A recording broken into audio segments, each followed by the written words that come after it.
Hello and welcome to CreateFest 2020.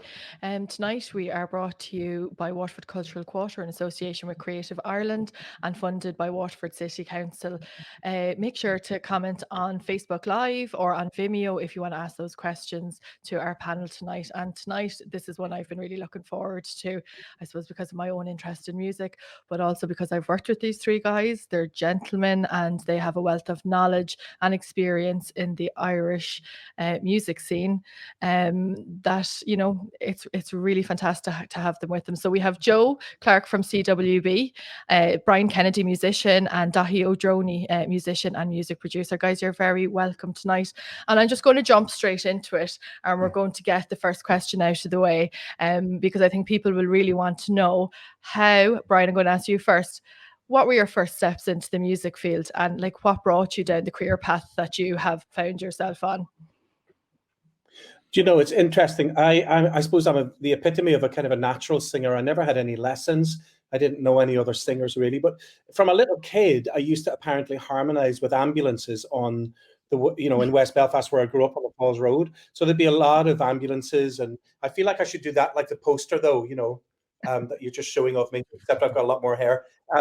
Yeah, I mean, it was a very instinctive thing for me. I just was really drawn to it. Like I didn't even know I had an appetite for music at all until I suddenly would hear pieces of music, like I say, starting with an ambulance, like a nee-naw thing on the Falls Road. I would immediately think of a harmony. Why on earth would I do that? God knows. And then slowly but surely, the first time I heard little choirs or things at folk mass or anything like that. And see, I just missed punk. I had just missed it. So by the time I got to music, it was the beginning of 1980, 81. New Romanticism was just coming in. So it was a very playful time for music. And also the hangover from punk was very definitely, you didn't have to have guitar lessons. In fact, it kind of worked in your favor if you didn't have guitar lessons, if you were just a kind of a raw thing. And I suppose without even realizing it, I was very much a kind of a raw singer. And like I say, I never had a lesson, but I certainly was able to sing. But if somebody sang a little bit to me, I could sing back very quickly. If something came on the radio once, I could usually remember it. And so my focus was instantly distracted from everyday life, especially, being a young boy on the Falls Road in West Belfast in the late 70s, early 80s. We had, of course, the hunger strike and all of that business. And most ordinary boys were into Man United or Liverpool or, football. And it just made no sense to me. I do remember saying to one of my mates, if they want a ball that much, why don't they just give them all a ball? I just didn't get it at all. But certainly I got it. The first time I heard, I suppose it says a lot about me. The first time I heard ABBA's Dancing Queen, which is the first single I ever bought, the clues were there early. I just was really struck by it. And the same with The Wizard of Oz, which is my first proper film that I fell in love with. Anything to do with singing and music and visual just absolutely got all of my attention. And what about you, Joe? I know you kind of work in a different area in the music industry. Do you want to tell us a little bit about that and how you got into the area you're now working in?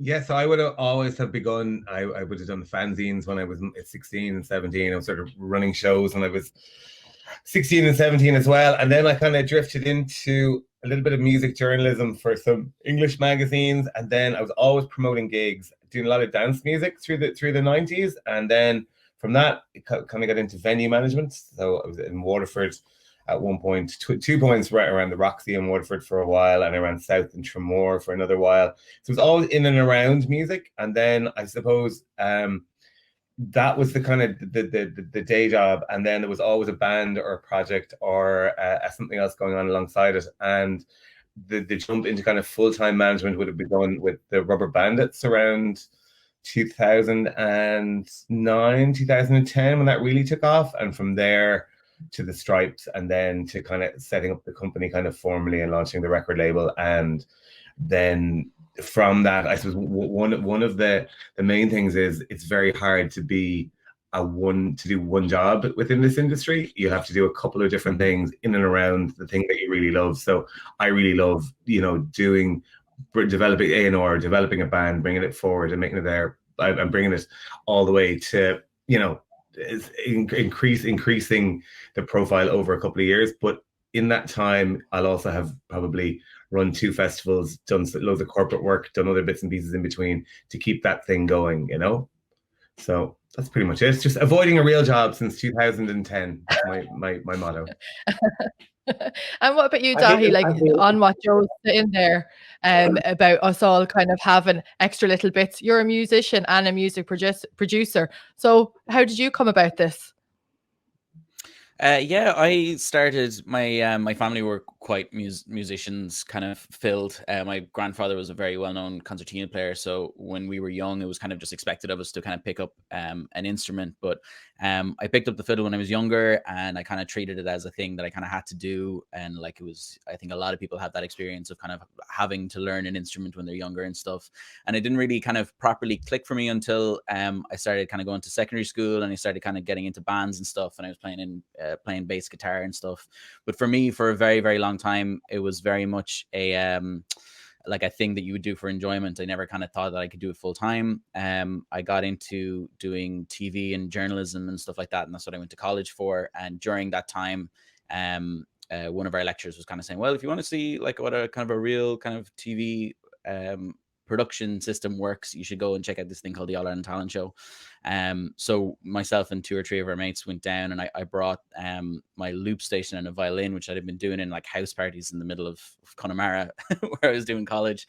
And basically I just kind of entered that, and I like started rising up all through the ranks of that talent show. And it was like a TV talent show, and at the time, like, I was 18, and I thought it was absolutely mental and amazing that it had happened and everything.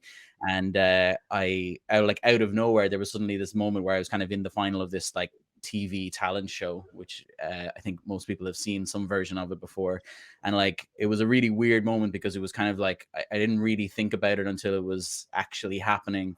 And then it kind of gave me 2 things. It kind of told me that it was like, okay, maybe I can actually do music for like a full-time thing. Maybe I can do it for a living or something like that. And then it also kind of taught me a whole pile of lessons about, like, you know, how TV talent shows and stuff like that are just absolutely no way to start a music career. So as soon as all of that stuff ended, I started playing in the Roisin Dove in Galway, very, very famous venue. Huge honor to play there back in the day. I was just like given the chance. And I used to play upstairs in the Roisin like every single Wednesday for about 2 or 3 months. And I basically learned how to play live in front of people. And then from there, I just kind of started performing to other people and kind of built a music career from there, if you know what I mean. Yeah. Brian, do you think it's important for people kind of coming up through the ranks, like, to cut their teeth and go and play those gigs and do the circuit? Or is there any kind of, people are asking, Andy's asking on Vimeo, do you have any advice on how to get in there fast into the music scene? Well, first of all, my advice is don't listen to anybody else's advice. You know, go with your instinct, your experience, because there's not one way to do this.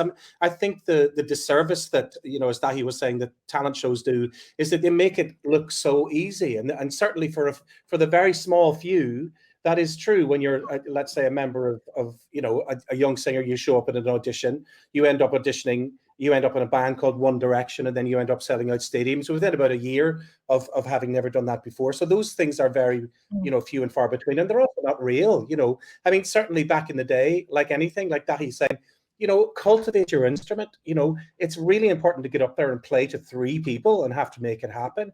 And then when you do sell out the Point Theatre, the 3 Arena, then you know how you got there. You know, certainly in my experience of these things, there isn't a road I haven't traveled up in the back of a van. There isn't any part of Ireland I haven't traveled to, driven by myself usually. And there are great moments of you know, experience and excitement where, you know, you feel like you've earned that moment when you walk out, or somebody gives you a platinum disc for an album or something. There's nothing better than those things, but they should be in a way kind of harder won, because that's what you call a long, you know, it's longevity. That's a career. I mean, here I am 30 years later since my first album. I've made about maybe at least 15 or 16 of my own record albums, and many, many more with other people. So I think it's really important to decide what it is you want to be. There's a clear-cut difference between, you know, do you want to be famous or do you want to be a musician? And sometimes those roads diverge, you know, and they cross each other. But ultimately, ask yourself what it is you really, really want in your heart and in your mind. And certainly for me, it's just to be the best singer I can be.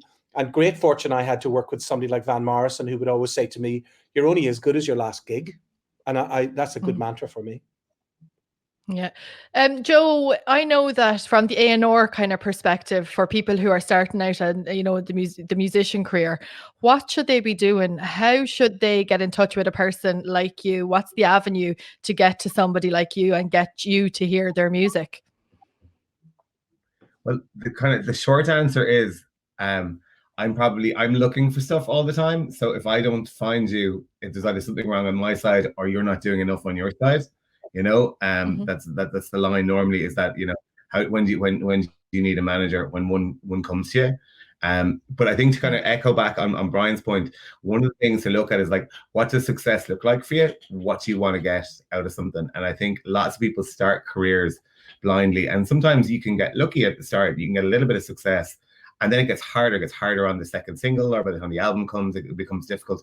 And if you haven't plotted out what it is you want to get out of that career, and what's going to make you happy, it can become very frustrating very, very quickly. Ireland is full of bands who and acts who get to just a medium level of success, where they do a few gigs and there's a little bit going on, but once you've done a big summer of doing all the festivals, you can't really go back to those festivals at the same stage the next year. You're either going back bigger or you're skipping a year, and you have to learn how to skip that year and concentrate on, that's going to be a year to do the album, or that's going to be, you're going to try and break another country. And sometimes I think, and it's probably a hangover from the lines that were fed about overnight successes, and this person's done 1 million streams on Spotify in their first week or whatever.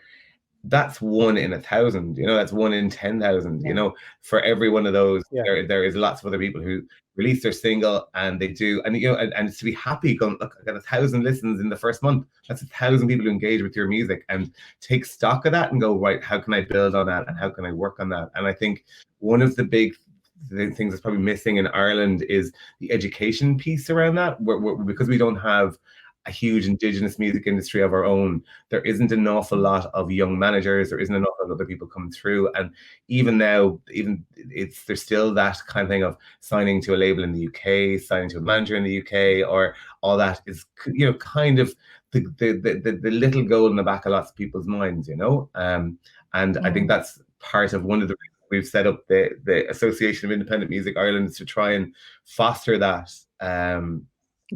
professionalism within the industry, And Dahi, Angela on Vimeo wants to know, she says that you have recently opened up your own music studio in Clare, and she wants to know what brought you to that, and is it as difficult as it sounds? Yeah, it's kind of funny. I wouldn't really describe it as a studio. Like, basically, I've spent my entire career where every single person I've worked with, and me in particular as well, like, really don't enjoy being in normal music studios, because you get in and you have like 3 or 4 hours and you're like, okay, I have to get this done. And there's like this pressure that's on top of you. So I've spent most of my career bringing all of this gear around in my studio, like throwing it into a back of a car and like renting it. Renting like a place in like Achill or somewhere out the west, and I will stay there for like 2 or 3 weeks and like write a whole pile of music while I'm there. And most of the musicians who are kind of around my level seem to be doing the exact same thing. Everybody seems to go off to a different house. So what I wanted to do was kind of create a house that was specifically for musicians and artists, that would have like a minimal studio. We wouldn't worry about like having loads of studio gear and stuff like that, because I feel like everybody has their studio gear now. So the idea is that people will come to this really, really beautiful house in Clare, they'll set up their gear and they'll spend like a small while kind of like recording or creating art or something like that. And the idea is, I mean, I guess like the main thing that musicians and most artists need right now is a lack of distractions. So most of the time when we're here, we're kind of like, we're on our phones, we're kind of keeping an eye up on something. There's like 20 other things happening. And the idea that somebody can just leave and go to a house and just kind of turn off everything and just kind of just concentrate on the one thing, the creating of art, like that got me really excited. So during the lockdown, I kind of created this kind of house called the Beekeepers, and renovated this kind of family home and kind of built it up. And it's been going really, really well. I mean, we're booked up now until March, I think. And like, it's just been like just loads and loads of artists coming through, and it's super, super exciting. So while it is hard, there's a lot of kind of DIY stuff. I've got my real dad DIY stuff going on this year for sure. But like, while it is hard and stuff, it's really, really rewarding, because it's like there's people coming out with like suddenly somebody will have written a poem there and they'll have sent it to me and stuff, and it's super exciting. So I think if somebody is looking to set up a studio or something like that, I would say worry less about the studio side and worry more about the environment that you put the artist in, and what you can do to make it as inspiring as possible is probably my biggest piece of advice for that, you know. Brian, Dylan on Facebook wants to know, can live streaming really be a replacement for music for a live gig? I think I know your answer to this already, but go on. I mean, look, there is nothing that replaces that visceral connection between an artist and an audience. Nothing will ever replace that. But certainly for me, I've been doing Facebook Live every 2 weeks, and it's been a really brilliant way to connect with people. And we've had something like in excess of 120,000 people have been watching the shows.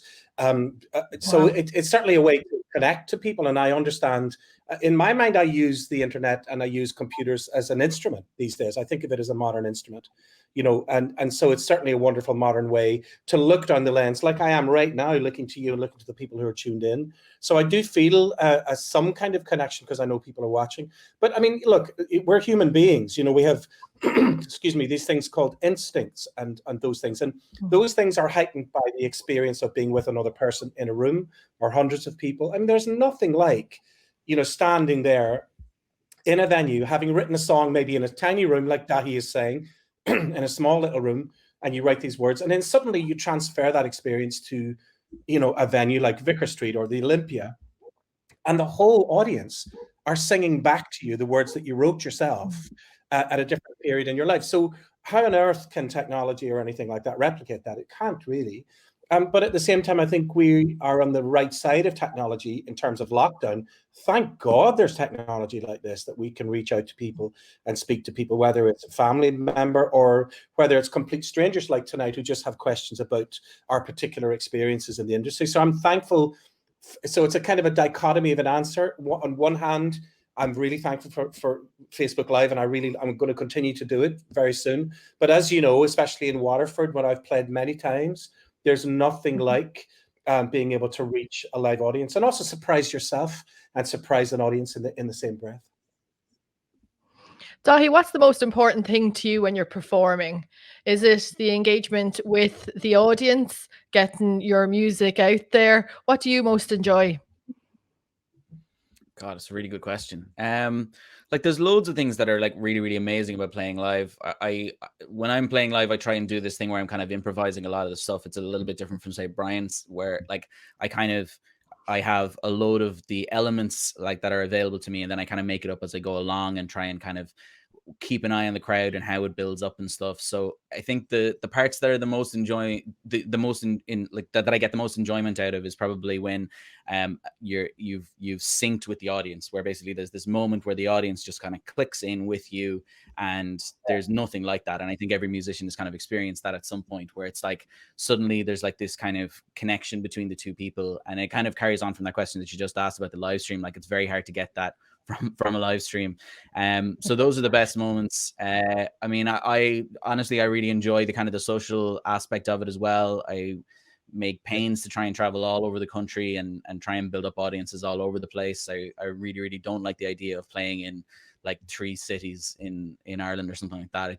That's just not what I'm looking for at all. I try and play, 20 venues instead of the 3 or whatever. And sometimes you have to give up the bigger venues to play a lot of the smaller ones. And it's a lot more work, and there's a lot more driving and a lot more shitty fast food and stuff like that. But like apart from that, it's like really amazing to be able to travel around all over the country. And I absolutely love going to all these kind of small different areas and stuff. And before the pandemic, I think we're starting to see a lot more people kind of opening up different places all along the West Coast and stuff. Connolly's the Lep is a great example. In Cork, or I mean, Dingle is the mecca at this point as well, where like small venues, really well run, like sound great, and you're right in with an audience. And being able to do that is magic. Like, you know what I mean? Centre Arts was the same. Yeah. Boo-hoo. Anyway, Joe, Dylan wants to know that you spoke there about some That actually seemed really insincere. I am genuinely upset about the closure of Central Arts, but Dylan from Facebook wanted to know, you spoke there about some of the supports that are offered to emerging bands. Could you go into a little bit more detail about what they are and maybe what organisation they would need to go to, the names of these places that they could go to find out more about these supports? Yeah, so look, the thing with funding in Ireland is it's made to be more difficult than it should be, just because it comes from a couple of different organizations. But the first port of call for anything would be First Music Contact and their information sheets. And there's the initial round of applying for showcases like Ireland Music Week. From Ireland Music Week, then you get the progression of being chosen for if you showcase at Ireland Music Week, you might be chosen for South by Southwest or Rubberbandits in Germany, and from that brings you on an international showcase kind of travel. IMRO do bursaries. The Arts Council are doing bursaries. They've made them much easier for artists to apply for this year in the wake of the situation that we're in at the moment. Previous to that, they were just quite, it's the kind of thing, the people who get money from applications are people who are good at writing applications quite a lot of the time. Mm-hmm. But I think the bursaries that came out this year, which were the recording ones, the songwriting camp, and the album release ones, which FMC administered, they were very easy. The major plan, you said what your costs were, and lots of people have got 3, 4, 5, 6,000, which is proper career changing money for an act to do something with this year.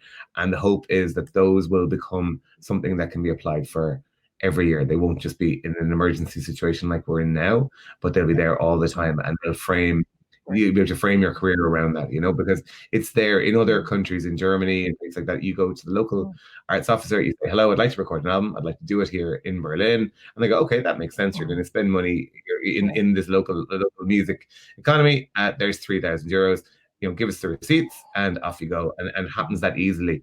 But there's almost the contemporary popular music, shall we say, has fallen between two stools, and that it wasn't arty enough for the Arts Council, and there wasn't another funding kind of body for it, So to be commercially successful was your biggest barrier to getting money from the Arts Council for many years, but that is changing. I think things are starting to slowly change a bit. Even with the theatre panel earlier, they were saying about, the language you needed to use, and that with the one thing that was coming out of COVID was that the process to actually access these funds and this funding was becoming less bureaucratic, less wordy. You didn't have to have an English degree to actually get it. So this is all very positive. Brian, coming back to you, Carla on Facebook has said, you have influenced me for years, and thank you so much for that. But who has influenced you?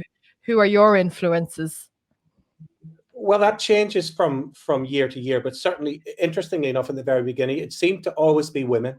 It seemed to be people like Kate Bush, later on Joni Mitchell, those kind of. And I think one of the reasons now that I'm older, I kind of understand that mostly women are much more emotionally honest about what they're talking about. For example, Joni Mitchell would very much talk in the first person. She talked about, I feel this and I saw this, all of that. And so for me, it's also when you hear things like the blues, one of the trouble I have with the blues sometimes, especially where men are concerned, is that, they'll say, women and whiskey brought me to my knees. And you just think, really? Is it really women and whiskey? Or was it behavior? Probably just the whiskey. Right. But then you have, say, somebody like Billie Holiday who'll go, I'm a fool to want you. Like in the first line, she owns it. She goes, I'm a fool to want you. So things like that. So whether I realized that or not at the time, when I first heard The Man with the Child in His Eyes by Kate Bush, or A Case of You by Joni Mitchell, Cocteau Twins, Liz Fraser, anything like that. And then later on, you wonder, obviously, just in terms of, everything that man does. Tom Waits, I love somebody who can tell a story in a song like that. So my taste is really just based on, I remember going to see Tony Bennett live, and somebody said to him, what do you look like? What do you look for in another performer? And he said, look, truth and beauty. Ultimately, I want to come away from a performance having believed that performer. And that's where I'm about. Unless I believe a record or I believe a performer, then there's nothing there for me. So authenticity, I suppose, and believability. Yeah. Joe, people are asking that you've recently brought back TripToTip. What inspired you to do that, and how have you found it to date? So I can tell you one thing: if you want to lose lots of money really rapidly, do a festival. You know, if you want your heart broken, if you want to fall out with Killer, and you know, it is we brought back, we did Feile, and we decided to do something different with it, in that we call it Feile Classical, and we brought together lots of the iconic bands for that played Feile in the early days, but we put them in to work with the Irish Chamber Orchestra, and we wrote rearranged the music for the orchestra, and it was stunning. We did an amazing first year, and it was really, really good.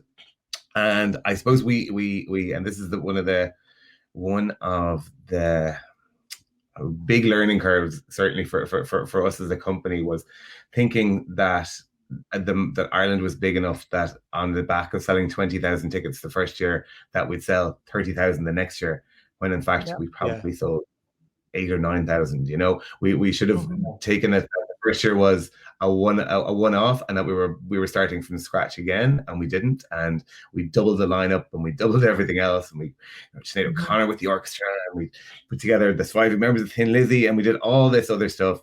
And one of the things is that in any sane operation, we'd have realized by 2 months after it was on sale that this was pointless, and it wasn't going to it just wasn't going to hit the numbers. But you have such a draw, and such you're so deep into it at that point that you keep digging, and you're like, this is going to work, and we'll add more stuff, and because you have been working in an industry for a while, people want you to succeed, so they'll you get credit, and things are extended.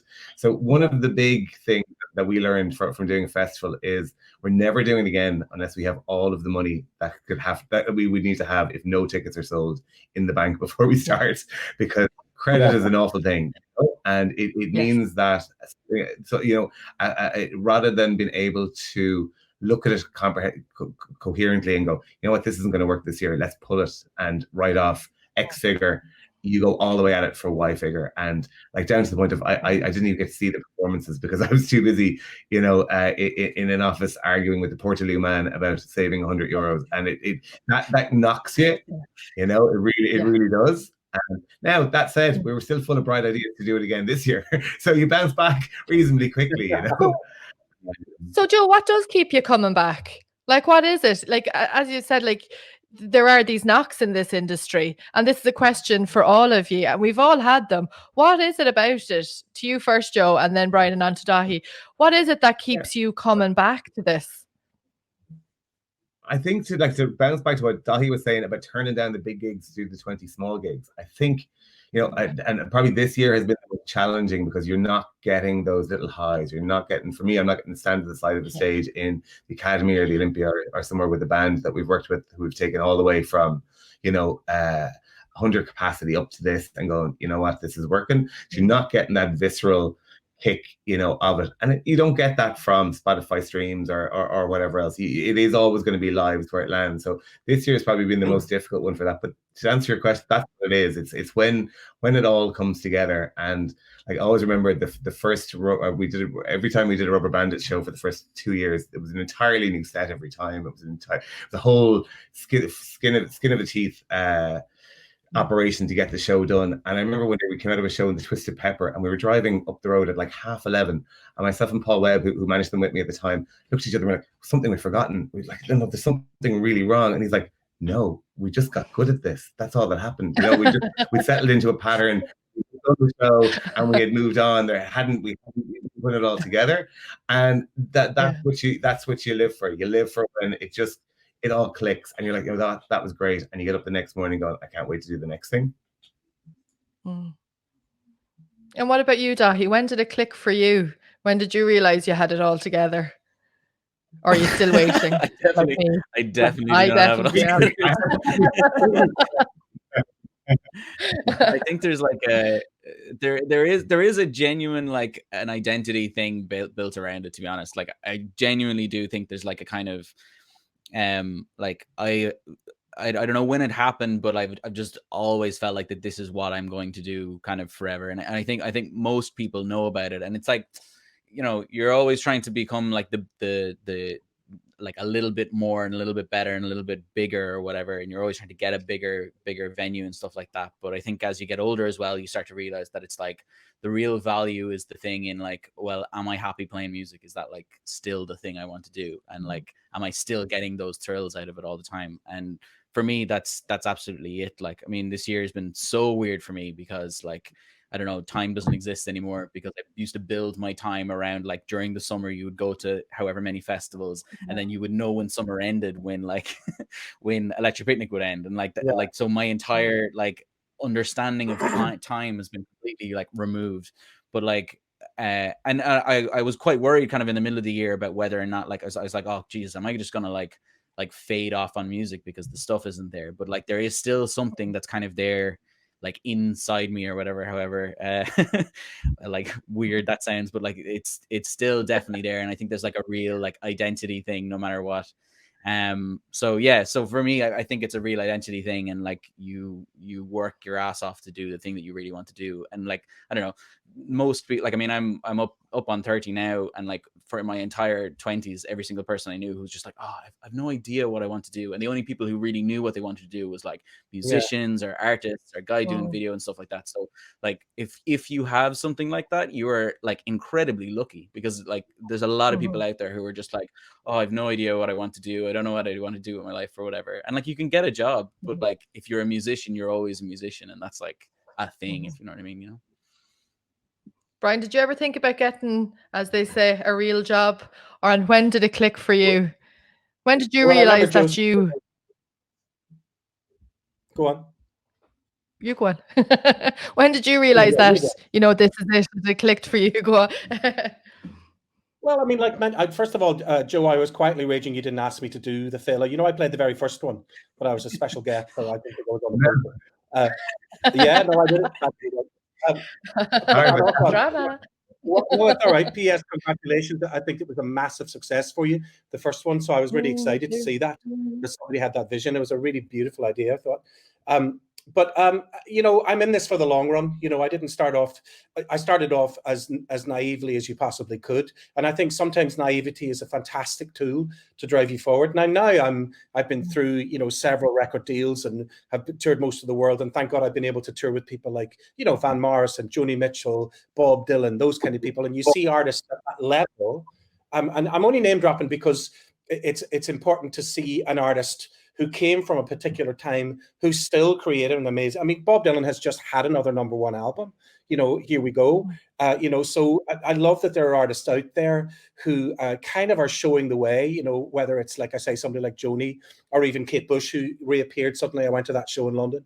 You know, for me, it's about just getting better at what you do, honing your craft, you know, and that's the thing. We have to stop thinking of this as a celebrity fueled thing. This is hopefully and should be a talented craft fueled thing, that you get better at what you do. It's like being able to build houses or carve a beautiful piece of sculpture. You know, the more you do it, the more you exercise that muscle of creativity, the better at it that you get. And I think hopefully post COVID, we'll see all kinds of really interesting, you know, little venues opening up again and festivals. I mean, I was supposed to do Glastonbury this year. I was supposed to do Cork, the Jazz Festival, all kinds of wonderful gigs like that. So, of course, it was heartbreaking to have to then put those aside. And as you know, I did a beautiful festival with you in Waterford. It was one of the best things I'd done for ages, you know. So I think it's very important to say to yourself as an artist, this is not an overnight thing. I mean, Patrick Scott, the wonderful painter who's no longer with us, I met him in his 90s, and he kept saying to me, oh, you know, God, I'm going to get up and I'm going to paint tomorrow, because tomorrow I will get up and certainly most of my day will be concerned about music, about what's happening, what's going on in the world. Thankfully, you know, the internet allows that, but certainly as a creative person who came from absolutely, you know, the nothing really in many senses. How amazing, because we have to remind ourselves that the music business, there has to be music before there's a business. You know, there has to be music before there's lessons, all of those things. And especially if you're talking about culturally traditional music, whether it's from Clare or from Belfast or from Donegal or from Cork, you know, we're talking about our tradition here. And so there has to be a way to keep forging that forward, to keep doing it and welcoming the newest singers that come along. and also really celebrating and holding on to the people who are established as well. I think it's very important. Joe, some people are asking, what's the most exciting thing coming out of Irish music at the moment? So who are you looking at and thinking this is interesting, or this what's happening is interesting at the Irish music scene? The one we're like very, so we released Bitch Falcon's album today, and that's been kind of 4 years in the making, and that's landed really, really well how we liked it. So I'm very excited personally about that one. But some of the other things that would really excite me, Denise Chila would be amazing. I think the whole thing that's come out of just not just being from Limerick myself, but that whole scene that's come out of all of those the Irish hip hop scene and coming from, which is really interesting, is that lots of the people who are coming forward now are coming from a background where they played music in church because they go to, like, say, different new born again Christian churches where music is a big part of the thing. And you have all these kids who are landing at the age of 18, having performed 10,000 hours in front of an audience every Sunday, every Wednesday. And it gives them a huge confidence and swagger. And it is amazing. I remember seeing seeing a band, I can't remember who they were, and the drummer was like something, it was like seeing James Brown's drummer in the 60s, and this kid was like 19, and that's what it is. They've had this rigorous music education, but not just music education, a performance education, and that's priceless, and that goes like way beyond all the good work that Music Generation, all those other things would do. And that for my own kids in terms of music, that's what I would love them to have, is that confidence to be able to, rock it at that early age. That's going to stand you in better stead than grade 9 in the Royal Academy. Yeah. What about you, Dottie? Who do you find exciting on the Irish music scene at the moment? Like I think, and a really good kind of talking point for what we're kind of talking about in the last while as well, is there's a really interesting kind of dynamic that's starting to happen all over the place, which is this idea of kind of, it's always been in Ireland, but like I think especially now we start to see really successful versions of it, which is this kind of idea of like an art collective. So like Denise Chila is a perfect example. Like, all the Roos and Gano guys and all those guys from Limerick have like a scene that they've built themselves, and they have the video makers, and they have the artwork guys, and they have all the different musicians, and they have the producers, and they kind of look after themselves. Exact same thing is happening up in Dublin with the soft boys, like Kojak and Keen Kavanagh and stuff like that.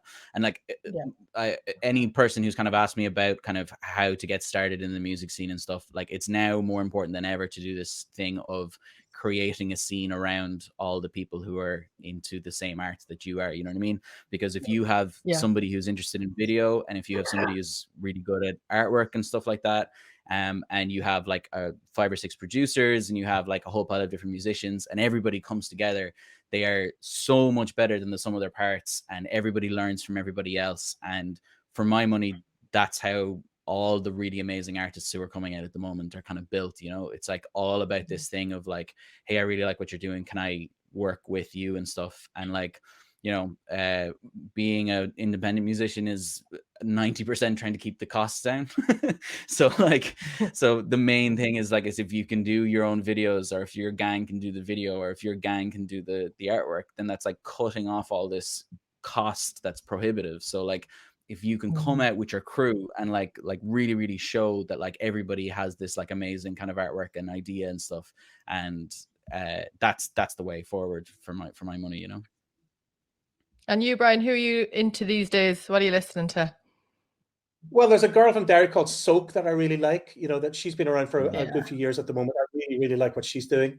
But it's very exciting to hear about Limerick in that way, because, I used to live in Killaloe for a long time, and I'd go in and out of Limerick for various things. So I love that, that obviously Limerick, like myself, I came from the Fog Road. Belfast had a terrible reputation for years, and then suddenly throws up all these very interesting artists. So I love that there's a whole scene emerging in Limerick, and it's just getting on with itself.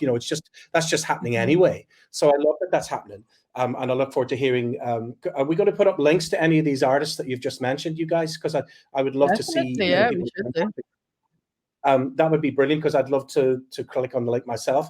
So yeah, I mean, people like that, it's so interesting that for the longest time, we had a load of, you know, solo artists who were predominantly men coming up through this whole scene, and fellas, and a lot of people kind of sounding the same as each other. Now we have this great tidal wave of young women coming through, and I just find that so exciting. I haven't, like I say, the one that I heard most recently, the woman I heard recently she's called Soak. If anybody's interested to click on, just go and Google her website. She's very, I think, one to watch. She's very exciting. Siobhan on Twitter wants to know, how important is social media these days? Who wants to take that first? Dahi, do you want to give that one a go? Yeah, I can do. So the problem is that like social media is very important, especially this year, because it's like literally the only output that you can kind of get out to a whole pile of different people. But the other massive problem with social media is that it's so instant. So like a problem that I think a lot of artists are having at the moment is that they will put a huge amount of work into this like amazing video that they've done or whatever, and then they'll release it, and in 2 days everybody's forgotten about it. Like because there's another 50 or 60 things that are after coming up as well, you know. So social media is important, and it's always going to be important. It's always going to be the kind of the first way to kind of get in contact with people. I think a lot of artists try and do this thing now where we personally respond to as many people as we possibly can, because I don't know, my manager Guggy, who runs the Russian Dove, his catchphrase for a while was just like, the retweet is the new autograph. So that, like, you know, like if you retweet or if you talk to somebody or you reply to somebody, they're going to remember that way more than if they just see like your new track or whatever. But it is really, really tricky. And like, I think again, like, I mean, going back to the Soft Boy thing or like Denise Schuyler or anything like that, like merch is hugely important now, because what happens is if you make a really nice t-shirt, you make a bit of money, which is quite hard to make at this point, but also there's somebody going around with your t-shirts on, and like that's a huge thing. Like, I mean, I remember seeing the Soft Boy logo for a while and kind of going like, what is that? I have to look that up and find out. And then you get like introduced to your 6 or 7 artists who are on that kind of group or whatever, you know. So merch has suddenly become like hugely important all over again. But yeah, and I mean, social network, like you just like, I mean, there's a very fine line, because I've made a conscious decision to try and avoid it as much as possible for the last while. I've turned off all notifications on my phone, and like I think it gets in the way of actually creating art.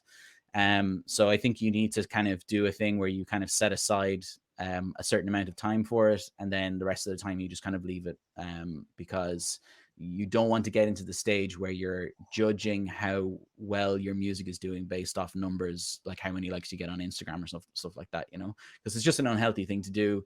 And it, in the grand scheme of things, it actually doesn't mean a huge amount. Like you'll be surprised at how little tickets like 1 million likes on Instagram will sell and how much money you'll actually make from that side, you know what I mean? So like, it's important, but don't make it the be all and end all, and think about the art before. Like, the art should be obviously more important than the social network stuff, you know. How do you find your social media, Brian? I know you're quite personal about it, and you've been very open about your recent battle with cancer. Did you find it a source of support at the time? And is it something that you invest a lot of time in?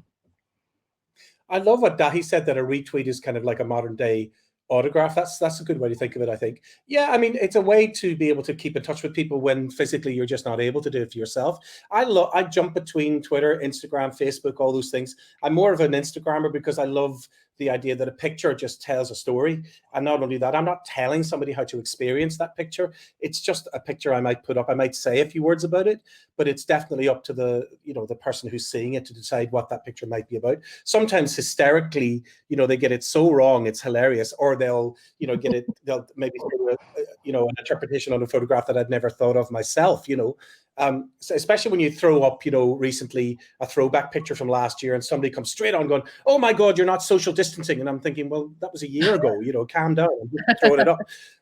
And then I love posting things like from sound checks. I love that it's that it is a sort of a candid camera, in the sense that I would often post just a little performance of a sound check of a song I might not even do that night, but it is a little kind of an added bonus to be able to say to the people who are coming to the show, or people who've never even heard of you, to go, this is what I do. This is what I'm doing tonight. I'm doing a show here in Waterford or Dublin or wherever I happen to be in the world.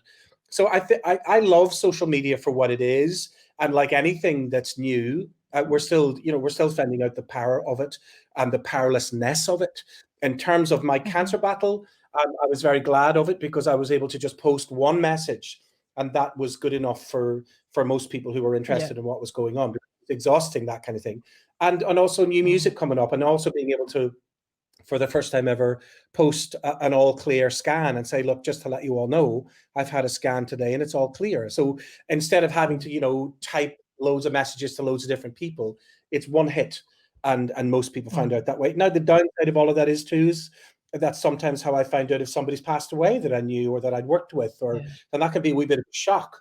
But then at the same time, it's a good thing in a way, because you get to kind of gauge the temperature, albeit quickly, of what's going on in the world. I mean, look what's going on currently with obviously the whole election thing that's going on, and also it's a way for me to discover brand new artists who might put up a little thing that they're doing, and then hashtag, they might try and copy in Joni Mitchell's website or somebody's website that I would be following anyway, and so suddenly I get logged into an artist I've never heard of before, or a version of a song of mine or a song of somebody else's. So I have a love relationship with social media. And Joe, for yourself, how important is it for a band or an act? Does it influence your decision on them if they have good social media? Do you see it as a bonus, or I suppose, does it matter?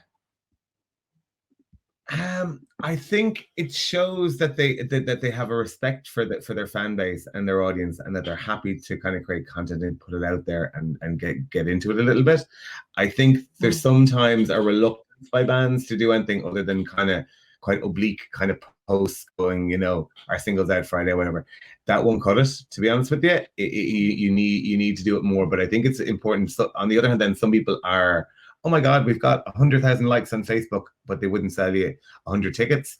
It is just one of the tricks up your sleeve, but it has to be done. What we generally would sit down with a band to sit down and do a band agreement, and one of the jobs that we would divide up, somebody does the email return, somebody does something else, and the social media would be kind of part of that. And sometimes we'd even split it. One person might be more visual, they might do the Instagram, somebody else might do something else. But it is important that, it's like, it's like not putting diesel in your van.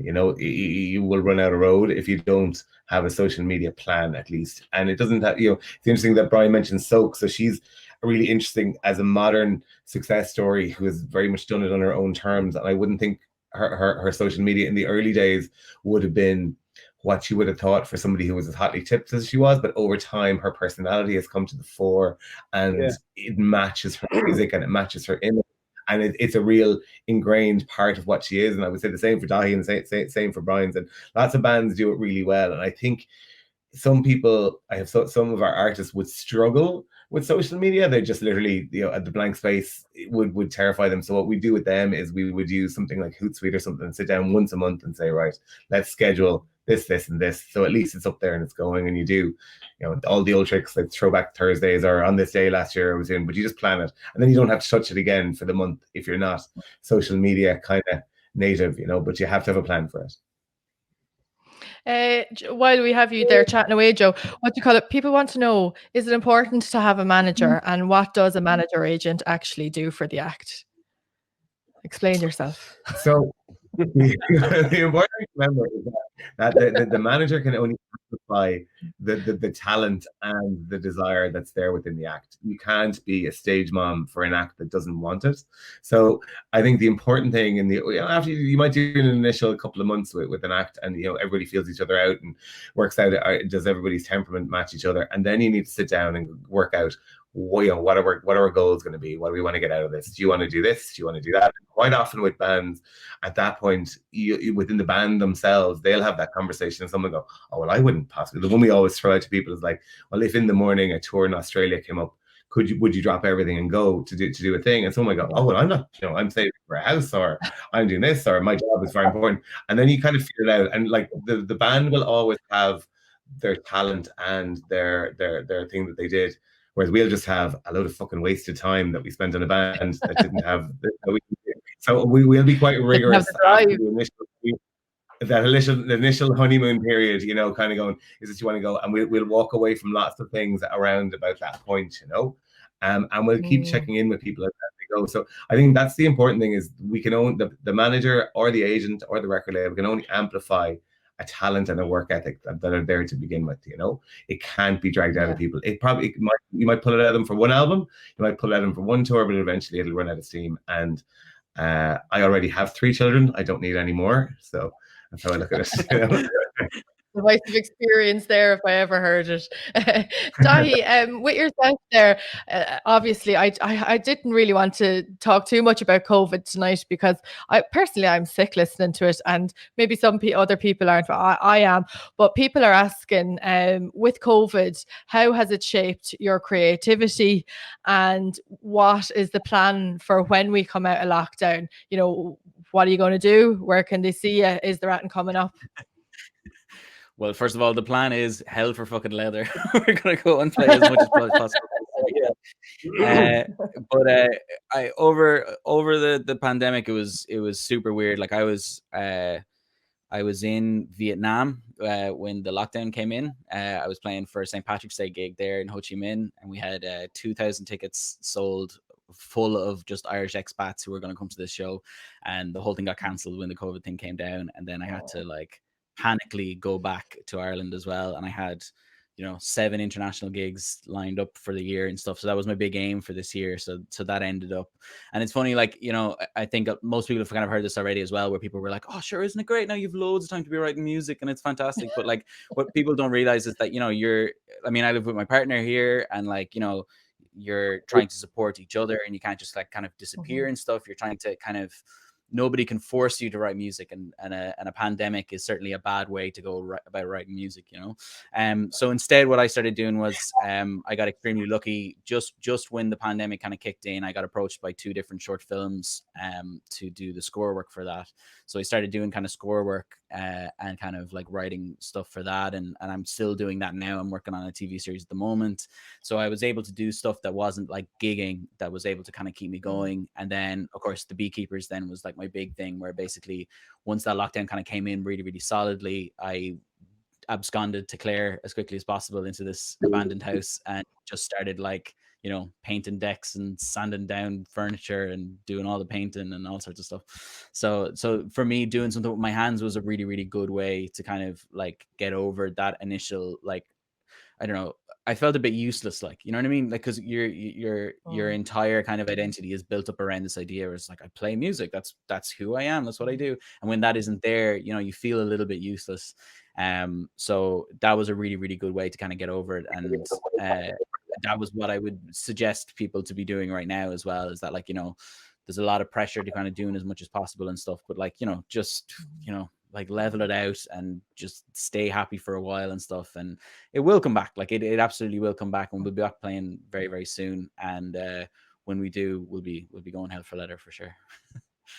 And what about you, Brian? Are you going to go hell for leather as well? I imagine you will. But where will you be going hell for leather, and what do you plan to do? I know you have a new album coming out. So tell us a little bit more about that. Yeah. I just recorded, and it'll be out very soon digitally anyway. There's an very old song from the 1920s called "I Wish I Had Someone to Love Me," and I think it's going to be kind of it's like an anthem for the lost and the lonely during COVID. And like that, he says, I give yourself full permission to do very little as well as doing a lot if you can. For me, it's certainly been a good time to really reflect on things. Now, as we said before this whole broadcast started, as a writer and as an artist, I do spend a lot of time on my own anyway. But when it's enforced upon you, that's harder. It's like somebody saying the only door you can open is the red one. Ignore all the other ones, and of course, then all the other ones are the ones who want to open. So for me, certainly a massive return to gigging. I mean, I've got gigs, like I said to you, I was supposed to be doing Glastonbury. They say they're going to throw it forward to next year. Who knows if that'll even exist? I normally do a lot of churches and hotels and, up and around the country. So those gigs have all been moved to next year. Collaborations. I mean, I just toured with Secret Garden in China for the first time 2 years ago. We were supposed to be in rehearsals right now in Norway to go back to China. The band that I do, You Raise Me Up with, of course, and things like that. So it's strange to look at your diary and have all these really exciting things in, and then suddenly they may as well have been written in invisible ink because they just suddenly fade away and there's nothing there.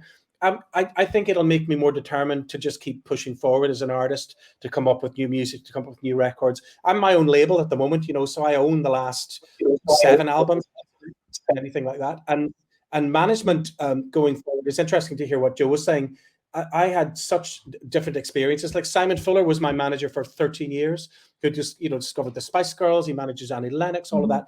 And it's wonderful to have a manager that's that powerful. But the downside of all that is sometimes they're so distracted by other artists that it's a detriment to your career too, necessarily. So I have a wonderful woman that I work with called Jane at the website, who runs the website, who runs everything. And that's kind of suits me for now. But I did a collaboration with Boy George recently, called Things Are Going to Change Around Here. I don't know if you've heard that from his record. It's just come out, called This Is What I Dub. So we did this great funny video, literally where I'm sitting here.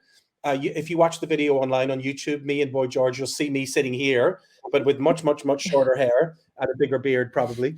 And that was a couple of months ago. But he was always saying about, ultimately he's been in and out of management, but he does think it's a really brilliant idea to have a proper manager if you can get one. It's a tricky thing. So I'm caught between wanting another manager and doing pretty well on my own. And like I say, 2021 can't come quick enough. Yeah. Are you like that as well, Joe? Are you ready for 2021? Have you got the projects lined up and ready to bolt? Yeah, well, look, it's certainly, we went from when all this started, we had one act on tour in America, one act on tour in Germany. We had a big summer with 87 different shows cancelled within within a couple of weeks, when it became obvious it wasn't going to come together. So it probably, I would go as far as to say, probably not massively for the first couple of months, and we just didn't do anything. We were just dealing with rescheduling and moving things around, and there was a real, probably by about June, going, oh Jesus, I don't know if there'd be anything in this anymore. And we probably took till September before we started making a plan. Luckily, one of our acts, the two Johnnies, they have a big podcast and they do TV and they do other stuff. So kind of busy with that. But yeah, it's hard looking into next year for bands like Thumper and Bitchfalcon that should have had a huge summer this summer. They 40 gigs done. You're trying to keep the momentum going with releases and keep them hot until next year, when they should have been hot from the acts, from the shows, plus releases, plus then into more shows next year. So yeah, it's difficult. You have to relearn. So the stuff that you just got good at is it's gone out the window, and you have to make all new plans for next year. And whether that is more streaming stuff, whether it's more smaller shows, bigger shows, outdoor shows. So as with our promoter kind of hat on, what we're looking at for next year is we're kind of banking on that there'll be smaller, socially distant, outdoor, undercover kind of shows, stretch tents and things like that. And and that people will have to start wearing jackets and 2 pairs of socks to a gig, and hopefully you'll be able to start those by about March or April next year, and look at things like that, because it needs to. If there is live shows for another season, I would fear that people will fall out of the habit of going to them, and when they come back, it will be a much steeper climb back to where we were. I'm going to end on this question because we are nearly at our hour and you've been very generous with your time. So Dahi, I'm going to come to you first. If you have one piece of advice that somebody has given to you and you'd like to impart on our audience tonight, what would it be? Oh God, that's a really good question. That somebody has given to me is kind of hard, because like I kind of you start like kind of learning yourself. I mean, I guess like the main thing that I would say is that like the best thing that we have as musicians at the moment and artists is that like it's completely liberated. Like there's literally anything that you think you can do to do your artwork, you can actually do now on your own or by yourself or with your mates. Like there's no prohibitive thing where like if you want a music video, it is affordable and almost preferable to do it yourself and to build it up yourself if you feel like you have that that confidence to do it, or if you have a mate who's really good at it, they should do it as well. Like you should be concentrating less on the chances that you are trying to get, and more creating the chances yourself. So like if you want, if you're going to release a single and you need a music video, you need artwork, and you think you can do it yourself, you should absolutely do it yourself. Because actually now I have it. Now I've talked enough that I figured out. You know how to answer the based question. on that, based on that, my piece of advice would be, nobody cares about your music as much as you do, or nobody cares about your art as much as you do. So like you should always keep that in mind whenever you're working with anybody, or whenever you're expecting something to happen or whatever. If you are the person who cares about your music the most, then like you are the person who should be making those decisions if you feel like you need to, if you know what I mean. So no matter what, like you are able to do all this stuff. It's now affordable. You're now able to do it. Just like learn how to do it. YouTube is your best friend in these situations. Like I spend hours every day like learning how to work synths on YouTube, or learning how to edit videos and stuff like that. It's all free available information, and you just have to find it and get really good at finding it. So nobody's going to care about your stuff as much as you do. So like that's really important, you know. And what about you, Brian? What's your final little bit of advice to impart on us all, or what's the best piece of advice you could give us, really? Well, I love what Dahi said. So I would say I have a song called Get On With Your Short Life. So, get on with it. Stop talking about it. But also know when to get out of your own way. Sometimes it's really important to let out somebody else out the book for a while, whether that's a manager or a producer, whatever it is. So be open to it. And also, I think vulnerability can be a great strength sometimes. Fantastic. And you, Joe, we're going to give you the final parting bit of advice. So make it good. So yeah, I think the thing to look at is to not to look at what other people are doing, and I think it's very easy to think that everybody is doing loads of shows and doing loads of things, and particularly social media. It's the Instagram thing is magnified all the more when it comes to your career, because as Dahi said, you're the one who cares about it most above everybody. So I think it's to work out that little short-term plan. By the end of this summer, I'd like to have this done. By the end of this month, I'd like to have this song finished or whatever, and just literally ticking them off as you go, because they aren't. I can tell you, we have a roster of acts, and we have loads of acts that we look at all the time. Those people aren't. They're not doing half as well as we tell people they are. That's our job, is to build them up and pump it out, because we're trying to hook something.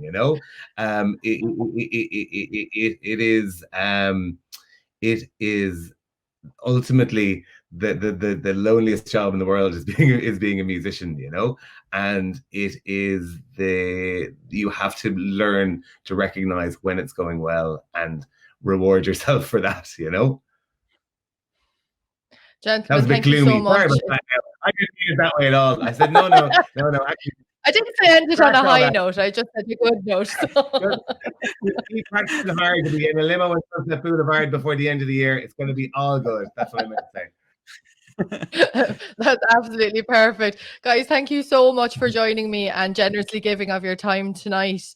You're absolute gents. I've worked with you all in the past, and I must say, Joe, you've been a great mentor to me. Brian, you're fantastic at Summer in the City, and Dahi, you are always a great guest and a great performer to have in Central Arts and Summer in the City. And I thank you from the bottom of my heart for everything you've done for me in my arts career, and for all those other people that I know you've all helped over the years. CreateFest 2020 is brought to you by Waterford Cultural Quarter and supported by Creative Ireland. Also very kindly funded by Waterford City and County Council. Have a good night, guys, and I'll see you all tomorrow for our 2 final panels. Good night.